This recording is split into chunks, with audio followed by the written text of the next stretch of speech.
মাত্র ৫.৫ বছর বয়সেই মেসি নেইমারদের মতো অসাধারণ সব ড্রিবলিং আর স্কিল দিয়ে সবাইকে অবাক করেছে শিশু সোহান।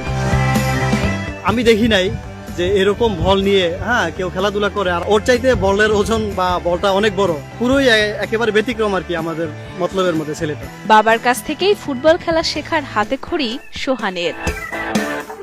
তার বাবা একজন সাইকেল মেকানিক হলেও ফুটবলের প্রতি রয়েছে তার ভালোবাসা, তাই তিনি চান ছেলেকে সেরা ফুটবলার বানাতে।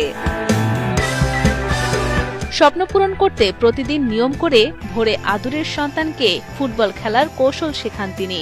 এই অল্প বয়সেই হেডিং, ড্রিবলিং, স্কিল, বল কন্ট্রোলিং এর মতো ফুটবল খেলার বিভিন্ন কৌশল একে একে রপ্ত করেছে শিশু সোহান।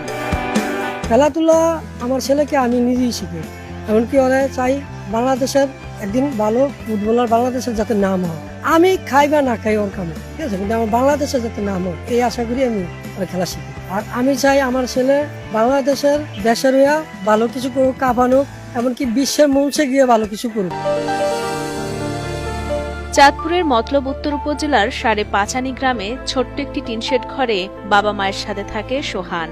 স্থানীয় একটি স্কুলে কেজি 1-এ পড়ে সে। তার বাবা সোহেল প্রধান অন্যের বাইসাইকেল ছেড়ে যা সামান্য আয় করেন তা দিয়ে কোনো রকমে সংসার চালালেও আর্থিক টানাপোড়েনে ছেলেকে একজোড়া ভালো বুটও কিনে দিতে পারেননি তিনি। তবু তার চাওয়া একদিন দেশের মুখ উজ্জ্বল করবে সোহান। আমি